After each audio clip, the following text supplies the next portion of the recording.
Hello everyone and I welcome you all to today's video. तो आपको पता ही है कि जेई मेंस एंड नीट का डेट अब आ चुका है और अब आपके पास 10 दिन लगभग बचे हुए हैं। तो हम अपने प्रिपरेशन के हिसाब से पी ब्लॉक, जो कि एक बहुत ही इंपॉर्टेंट चैप्टर है, उसमें ग्रुप 15 मैंने अपने प्रीवियस वीडियो में आपको बताया था। हमने ग्रुप 15 को बेसिक से स्टडी किया था। आज के वीडियो में हम ग्रुप 15 का सबसे पहला element and very important element nitrogen को डिस्कस करने वाले हैं। ठीक है, तो let's start with nitrogen. So let's see the properties of nitrogen. तो फर्स्ट ऑफ ऑल आपको जो पता होना चाहिए, नाइट्रोजन एक कलरलेस गैस है, ऑर्डरलेस गैस है। इसका मतलब इसमें कोई स्मेल नहीं होता है और it's tasteless and it's non toxic. Nitrogen is not poisonous. इसको डाई नाइट्रोजन इसलिए बोलते हैं क्योंकि मॉलिक्यूलर फॉर्म में ये N2 के फॉर्म में एग्जिस्ट करता है।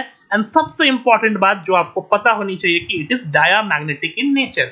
जब आप मॉलिक्यूलर ऑर्बिटल थ्योरी से नाइट्रोजन का इलेक्ट्रॉनिक कॉन्फ़िगरेशन लिखोगे, दैट इज 14 N14 का, तो आप देखोगे कि यहाँ पर कोई भी अनपेयर्ड इलेक्ट्रॉन नहीं है। इसीलिए डाई नाइट्रोजन N2 एक डायामैग्नेटिक गैस है। पर O2 आपको लगता होगा कि डायामैग्नेटिक होना चाहिए क्योंकि इसमें भी इवन नंबर ऑफ इलेक्ट्रॉन्स है। O2 में 16 इलेक्ट्रॉन्स है, that is even number of electrons. पर आपको पता होना चाहिए कि O2 हो या S2 हो, सल्फर 2 या O2, ये दोनों के दोनों ही पैरामैग्नेटिक होते हैं बच्चे। ये बहुत ही इंपॉर्टेंट क्वेश्चन है और प्रीवियस ईयर मेंस में एक बार पूछा भी जा चुका है। O2 and S2 are both paramagnetic in nature. ना आगे बढ़ते हैं। नाइट्रोजन के दो मेजर आइसोटोप होते हैं, N14 और N15। ये अब नेक्स्ट पॉइंट देखते हैं कि इसकी सॉल्युबिलिटी पानी में बहुत ही कम है। नाइट्रोजन की जो सॉल्युबिलिटी है पानी में उतनी ज्यादा नहीं है। और सबसे इंपॉर्टेंट पॉइंट यहाँ पर क्या है कि नाइट्रोजन जो है रूम टेम्परेचर पर एक इनर्ट गैस जैसा बिहेव करता है because of its high bond dissociation energy. N triple bond की जो इंथैल्पी है वो बहुत ज्यादा है। तो इस बॉन्ड को ब्रेक करना is not easy, it's very difficult. That is why dinitrogen is very inert at room temperature. ये इजीली किसी भी सब्सटेंस के साथ रिएक्ट नहीं करता। ठीक है, अब देखते हैं हम एक और पॉइंट यहाँ पर। जब आप नाइट्रोजन को हीट करते हो, बहुत ज्यादा हीट करते हो, क्योंकि रूम टेम्परेचर पे मैंने आपको बताया कि थर्मल एनर्जी उतनी सफिशिएंट नहीं है, पर हायर टेम्परेचर पे ये कुछ मेटल के साथ रिएक्ट कर भी सकता है और नाइट्राइड बना सकता है। नाइट्राइड इज N के ऊपर चार्ज -3, नाइट्राइड आयन, इसको बोलते हैं नाइट्राइड आयन। ठीक है, तो देखो इस तरह से लिथियम का रिएक्शन हमने यहाँ पर आपको बताया है, लिथियम नाइट्राइड। उसी तरह से मैग्नीशियम का रिएक्शन बताया है। यहाँ पर जो इंपॉर्टेंट बात है जो आपको पता होना चाहिए कि लिथियम नाइट्राइड का कलर होता है रूबी रेड। इसका कलर होता है रूबी रेड। ठीक है, ये मैंने आपको एस ब्लॉक चैप्टर में बताया था कि lithium nitride is Ruby red in colour. और यहाँ पर आपको एक एक्सेप्शन जिसका ध्यान रखना है कि alkali metal, other alkali metal like sodium, potassium, rubidium, ये नाइट्रोजन के साथ रिएक्ट करके नाइट्राइड नहीं बनाएंगे। ठीक है, other alkali metals like sodium, potassium, rubidium, ये नाइट्रोजन के साथ रिएक्ट करके नाइट्राइड नहीं बनाएंगे। समझ गए, ये बहुत इंपॉर्टेंट है। तो सोडियम का नाइट्राइड या पोटेशियम का नाइट्राइड मार्केट में एग्जिस्ट नहीं करता है because of they are highly unstable in nature.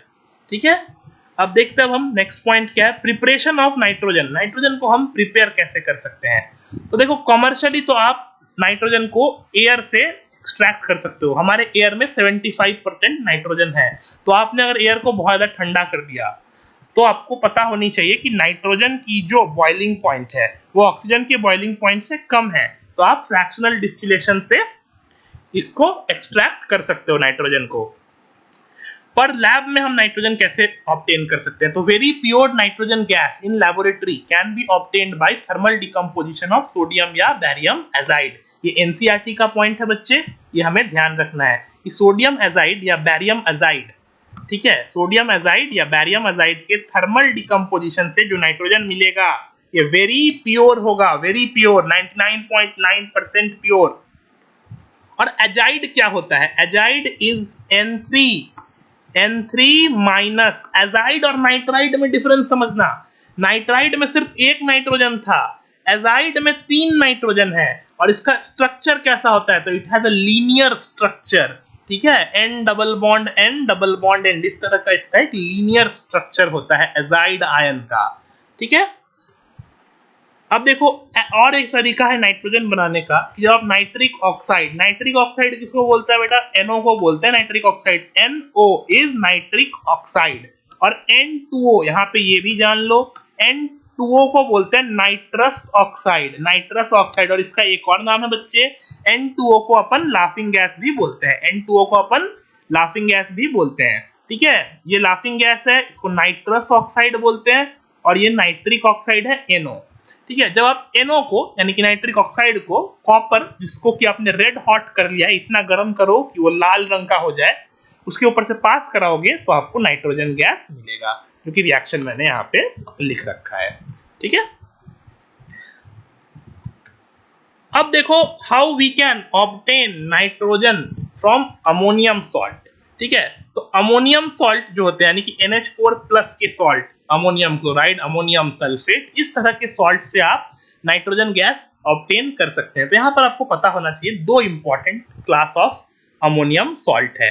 ठीक है, तो एक इस तरह के आयंस के साथ, आयंस लाइक आपका जो हो गया NO2 माइनस या Cr2O7 डाइक्रोमेट, क्लोरेट, आयोडेट, इस तरह के आयंस के साथ जब आपका रिएक्शन होगा, इस तरह के आयंस के साथ जब आप अमोनियम सॉल्ट का थर्मल डिकम्पोजिशन करोगे तो आपको नाइट्रोजन गैस मिलेगा। यानी कि NH4NO2 या फिर NH4 whole twice Cr2O7, NH4ClO3 या फिर NH4IO4, इन सॉल्ट्स को जब आप हीट करोगे तो आपको नाइट्रोजन गैस मिलेगा।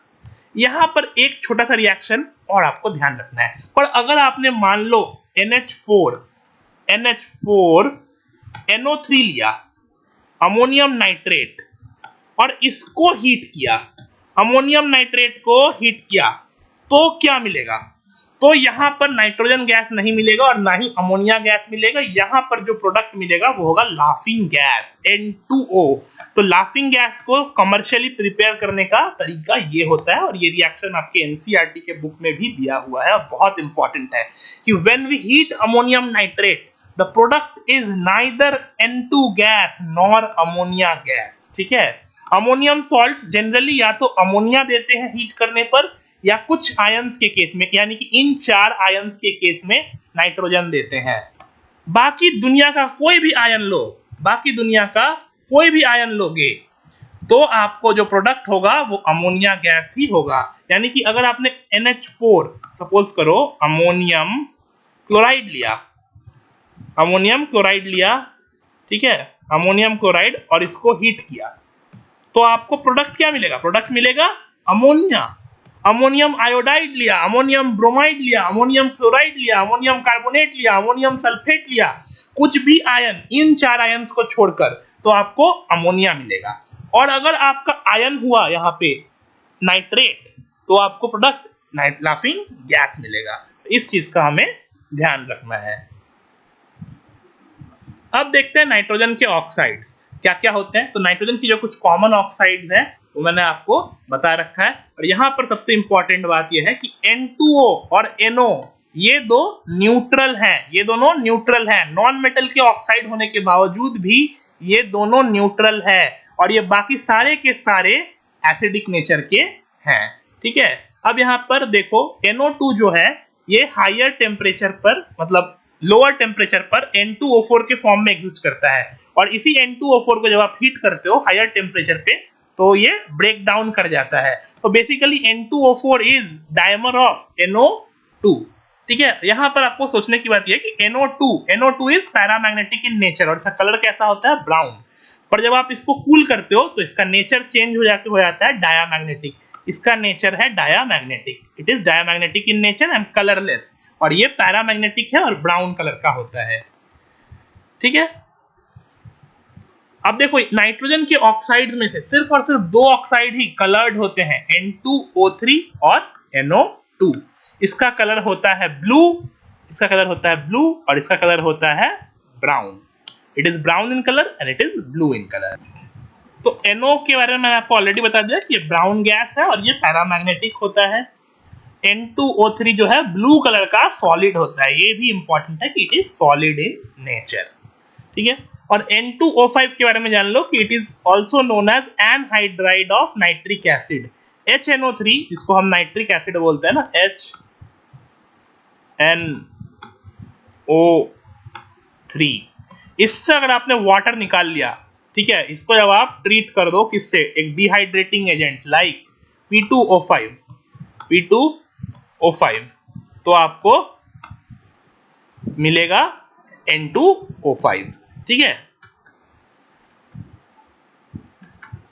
अब यहां पर ये एनसीईआरटी का मैंने टेबल लगाया है जो कि बहुत ही इंपॉर्टेंट है, क्योंकि इस टेबल में आपको इन सारे नाइट्रोजन ऑक्साइड्स के स्ट्रक्चर दिए हुए हैं और एग्जाम में कई बार आपसे स्ट्रक्चर बेस्ड क्वेश्चन भी पूछता है, ठीक है, कि कौन से स्ट्रक्चर में कितने NO सिंगल बॉन्ड है, कितने NO डबल बॉन्ड है, किसमें NO लिंकेजेस कितने हैं, किसमें NN लिंकेजेस हैं। तो आपको इन स्ट्रक्चर्स को अच्छे से रिवाइज करना है। एग्जाम पॉइंट ऑफ व्यू से ये स्ट्रक्चर्स काफी इंपॉर्टेंट है जिसको आप मिस नहीं कर सकते।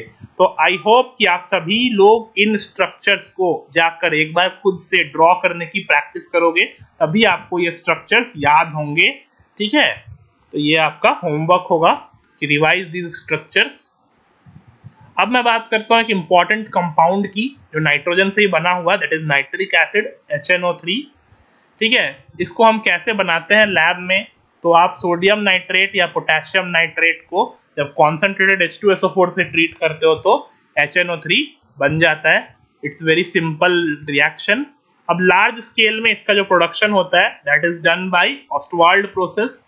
इसको कौन से प्रोसेस से करते हैं बच्चे, ऑस्टवाल्ड प्रोसेस से करते हैं। इंफॉर्मेशन के लिए ये भी जान लो कि H2SO4 को हम कौन से प्रोसेस से बनाते हैं, बोलो, इसको बनाते हैं कॉन्टैक्ट प्रोसेस, कॉन्टैक्ट, संपर्क, कॉन्टैक्ट, ठीक है। कॉन्टैक्ट प्रोसेस से हम H2SO4 को मैन्युफैक्चर करते हैं और ऑस्टवाल्ड प्रोसेस से हम HNO3 को मैन्युफैक्चर करते हैं। तो होता क्या है यहाँ पे ऑस्टवाल्ड प्रोसेस में, तो सबसे पहले अमोनिया का ऑक्सीडेशन होता है, पर ये रिएक्शन अपने आप नहीं होता, इसके लिए हमें जरूरत होती है कुछ कैटलिस्ट की। यहाँ पर हमें जरूरत है कुछ कैटलिस्ट की, और वो कैटलिस्ट भी कई बार एग्जाम में पूछा जाता है कि what are the catalyst for Ostwald process. The catalyst can be either platinum और rhenium, प्लैटिनियम या rhenium के गॉजेस, मेटल पीसेस का हम यूज करते हैं, ठीक है। तो अमोनिया को हम नाइट्रिक ऑक्साइड में सबसे पहले कन्वर्ट करते हैं। अब इस नाइट्रिक ऑक्साइड को फर्दर ऑक्सीडाइज करते हैं NO2 में, और अब इसी NO2 को आप पानी में घोल दो तो HNO3 बन जाएगा।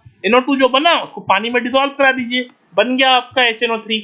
यहां पर जो HNO3 बनता है ये आपको पता होना चाहिए, ये भी एक इंपॉर्टेंट है, 68% प्योर, ठीक है। It is 68% pure. और पता है आपको, आपने लिक्विड सॉल्यूशन चैप्टर में पढ़ा होगा, ये एजियोट्रॉप फॉर्म करता है। नाइट्रिक एसिड पानी के साथ एक एजियोट्रोपिक मिक्सचर बनाता है, और वहां से जब आप इसको फ्रैक्शनल डिस्टिलेट करके निकालते हो तो आप 68% प्योरिटी ही अचीव कर सकते हो। तो ये भी छोटा सा इंपॉर्टेंट फैक्ट था जो आपको पता होना चाहिए। अब मैं बात करता हूं, यहां पर देखो एक बहुत ही खास बात है कि आपका इस रिएक्शन में NO फिर से बन गया, देख रहे हो क्या, NO फिर से बन गया। तो आपने एक बार अमोनिया को अगर ऑक्सीडाइज कर दिया तो आपका NO फिर से बन गया, और इसी NO को फिर से ऑक्सीजन के साथ ले लो तो NO2 बन जाएगा। तो दिस मेथड की खास बात यही है कि यहाँ पर जो स्टार्टिंग मटेरियल था आपका वो रिसाइकल हो रहा है, स्टार्टिंग मटेरियल रिसाइकल हो रहा है, ठीक है। तो काफी फायदेमंद है ये मेथड, इसीलिए आज भी हम इसका यूज करते हैं। अब देखो कॉन्सनट्रेटेड नाइट्रिक एसिड के बारे में एक और बात जान लो कि ये एक एसिड तो है ही, साथ साथ it is a very strong oxidising agent, ठीक है। It is a very strong oxidising agent, पर स्टिल कुछ मेटल ऐसे होते हैं जो इसके कांटेक्ट में आने के बाद भी पैसिव होते हैं, they don't dissolve in nitric acid. और ऐसा क्यों होता है, या ऐसा इसलिए नहीं होता है कि ये रिएक्ट नहीं करते, ये रिएक्ट तो करते हैं, वैसे मेटल्स नाइट्रिक एसिड के साथ रिएक्ट करते हैं, पर उनके ऊपर एक फिल्म, एक लेयर बन जाता है of oxide, and that oxide is inert in nature, तो वो फर्दर मेटल का रिएक्शन रोक देता है। तो वो कौन कौन से मेटल हैं जो पैसिव रहते हैं HNO3 में, वो है आपके chromium, aluminium and iron. NCERT में ये तीन मेटल ही दिया हुआ है, तो आपको ध्यान रखना है कि क्रोमियम, एल्युमिनियम और आयरन जो है वो HNO3 से इनर्ट है because of formation of protective oxide layer. ये पॉइंट भी उतना ही इंपॉर्टेंट है। ठीक है। अब देखो यहाँ पर कॉपर भी डाइल्यूट HNO3 के साथ रिएक्ट कर जाता है। आप यहाँ पे सोच रहे होगे कि कॉपर तो हाइड्रोजन से लेस रिएक्टिव है रिएक्टिविटी सीरीज में, और कॉपर को तो डाइल्यूट एसिड्स के साथ रिएक्ट करना नहीं चाहिए। अगर मैं ये आपको क्वेश्चन दूं तो आप बोलोगे no reaction, most of the people will say no reaction, but yes there is reaction, because ये रिएक्शन इसलिए नहीं हो रहा है क्योंकि HNO3 एक एसिड है, ये इसलिए हो रहा है क्योंकि HNO3 एक स्ट्रॉन्ग ऑक्सीडाइजिंग एजेंट है बच्चे, और ये कॉपर को इसीलिए ऑक्सीडाइज कर देता है कॉपर +2 में, और खुद रिड्यूस हो जाता है NO में, और कॉन्सेंट्रेटेड लिया तो खुद रिड्यूस हो जाता है NO2 में। तो ये दो रिएक्शन आपको याद होने चाहिए क्योंकि ये NCERT में है कि डाइल्यूट के केस में मेरा प्रोडक्ट होता है NO, और कॉन्सेंट्रेटेड के केस में मेरा प्रोडक्ट होता है NO2 ब्राउन गैस। पर देखो ये मेटल टू मेटल बदलते रहता है ये रिएक्शन, ठीक है, तो यहाँ पे कोई पॉइंट नहीं है। देखो जैसे जिंक के केस में, जब जिंक में मैंने डाइल्यूट HNO3 लिया तो मेरा प्रोडक्ट में N2O गैस बना, और जब कॉन्सेंट्रेटेड लिया तो NO2 बना। तो ऐसा कोई रूल नहीं है कि डाइल्यूट में हमेशा NO ही बनेगा या कॉन्सेंट्रेटेड में हमेशा NO2 ही बनेगा। ये आपको मेटल टू मेटल जो भी आपके NCERT में रिएक्शन दिए वो आपको याद ही रखना पड़ेगा, इसका कोई उपाय नहीं है। बहुत 5-6 ही रिएक्शन है तो आप इसको याद रख सकते हो। अब मैं तुमको एडिशनल एक पॉइंट बता देता हूँ HNO3 के बारे में, कि सिर्फ जैसे जनरली हम कोई एसिड के साथ HA के साथ, मान लो जब हम कोई मेटल का रिएक्शन कराते हैं, HA कोई एसिड है इसके साथ हम मेटल को ट्रीट करते हैं, तो जनरल जो ऑब्जर्वेशन होता है वो होता है कि हाइड्रोजन गैस निकलती है ना, अगर एक्टिव मेटल होता है तो। बट HNO3 के साथ ये केस हुआ क्या? देखो जिंक तो एक्टिव मेटल है, जिंक के केस में भी यहाँ हाइड्रोजन गैस तो नहीं निकला। ऐसा क्यों? हाइड्रोजन फॉर्म करता है बच्चे, फर्स्ट स्टेप में हाइड्रोजन फॉर्म करता है, पर वो हाइड्रोजन फर्दर आपका ऑक्सीडाइज हो जाता है इस ऑक्सीडाइजिंग नेचर के कारण। The hydrogen thus formed is oxidized by HNO3 to water, समझे? और इसीलिए यहाँ पे आपको हाइड्रोजन गैस निकलता हुआ दिखाई नहीं देता। पर ऐसे दो मेटल हैं जो हाइड्रोजन गैस देते हैं डाइल्यूट HNO3 के साथ भी, और वो मेटल है आपके मैंगनीज Mn और मैग्नीशियम Mg, ठीक है। तो मैग्नीशियम और मैंगनीज ऐसे दो मेटल है जो डाइल्यूट HNO3 के साथ भी हाइड्रोजन गैस लिबरेट करते हैं, ठीक है। अब देखो ये नॉन मेटल्स को भी ऑक्सीडाइज कर देता है, ये मेटल्स को तो ऑक्सीडाइज कर ही रहा था, पर HNO3 नॉन मेटल्स को भी जनरली उनके मैक्सिमम ऑक्सीडेशन स्टेट तक फेंक देगा उठा के। देखो कार्बन यहाँ पे 0 है, कार्बन का मैक्सिमम ऑक्सीडेशन नंबर स्टेट +4, उसको CO2 में ऑक्सीडाइज कर दिया। उसी तरह से सल्फर को इसने H2SO4 में फेंक दिया, सल्फर +6, फास्फोरस को इसने P+5 H3PO4 में फेंक दिया।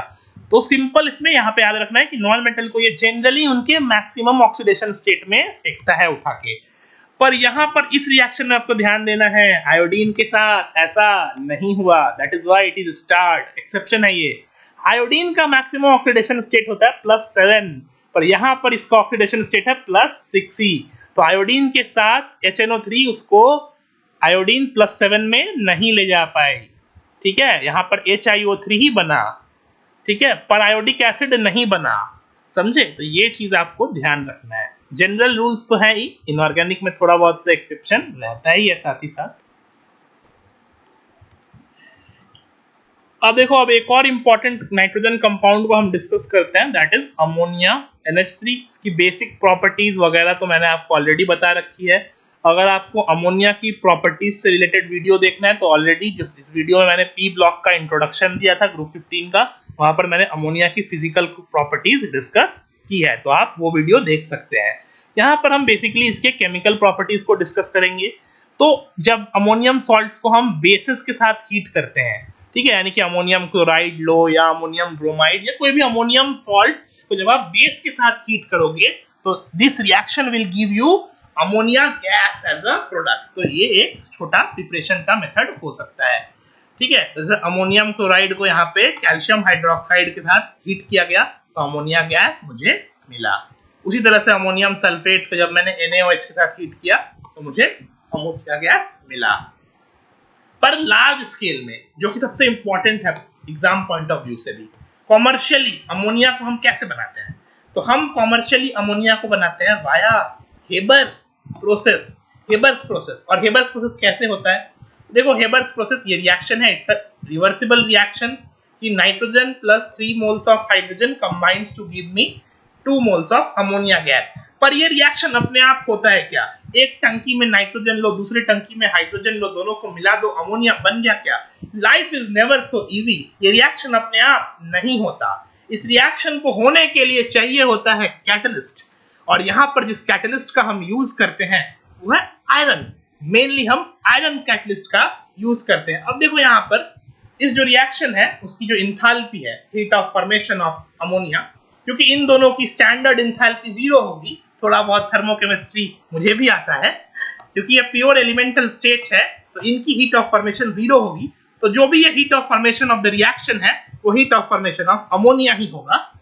तो ये हमें दिया हुआ है और ये नेगेटिव है, इसका मतलब this reaction is exothermic in nature. अब आपको पता है ली चैटलियर प्रिंसिपल से कि एक्सोथर्मिक रिएक्शन को हम अगर हमें फेवर करना है तो मुझे टेम्परेचर को कम करना होगा। तो इस रिएक्शन के फास्ट करने के लिए, इक्विलिब्रियम जल्दी पहुंचने के लिए मुझे लो टेम्परेचर चाहिए। पर साथ ही साथ आप देखो कि डेल्टा एनजी, इधर लेफ्ट हैंड साइड में कितने गैस के मोल है? 4। राइट हैंड साइड में गैस के कितने मोल है? 2। तो delta n g for this reaction is negative. तो ये रिएक्शन में मुझे अगर प्रोडक्ट साइड की तरफ इसको ड्राइव करना है तो मुझे हाई प्रेशर अप्लाई करना पड़ेगा। तो ली चैटलियर प्रिंसिपल से high pressure and low temperature favour करता है अमोनिया का फॉर्मेशन। तो ये एक कॉन्सेप्चुअल क्वेश्चन है जो कई बार एग्जाम में पूछा भी जाता है आपसे कि according to Le Chatelier principle ammonia formation में क्या क्या चीजें उस इक्विलिब्रियम को फास्ट कर देगी।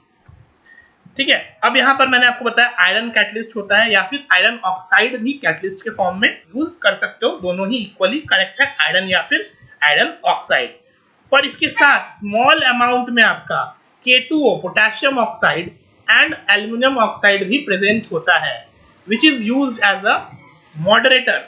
ठीक है, which is used as a moderator to increase the rate of attainment of equilibrium. ठीक है, पर अर्लियर मैंने आपको बताया ना आयरन यूज होता था, पहले आयरन यूज करते थे और मॉलिब्डेनम को यूज करते थे एज अ प्रमोटर, पर अब हम आयरन ऑक्साइड यूज कर रहे हैं और साथ ही में K2O and Al2O3 as promoter या फिर मॉडरेटर, जो भी बोलो। ठीक है।